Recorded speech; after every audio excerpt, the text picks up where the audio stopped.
So if someone's looking to lease out a industrial piece of real estate or distribution center, they could be the landlord, it's their first time putting together a lease, or they could be someone looking to lease themselves.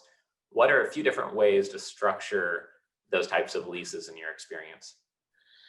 Well, generally speaking, a warehouse lease or an industrial lease is triple net, and triple net meaning the tenant is responsible for paying the landlord the rent, and the landlord from that rent basically takes care of the building, takes care of the roof, takes care of exterior issues. The tenant is responsible for paying the real estate taxes, the insurance, and whatever operating cost they can incur. And those deals are typically shorter term being less than 10 years. 3 years, pretty typical. 5, 10 years, those are pretty typical. Once you get longer in lease term, instead of a real estate deal, they become more of a financing vehicle for a company. And the structure of the deal is where the tenant's responsible for basically everything. Um, and they're there for 10 years or 15 years or whatever, and they send checks, and the rents are escalated 2 or 3% a year, or factored with a CPI component or something like that.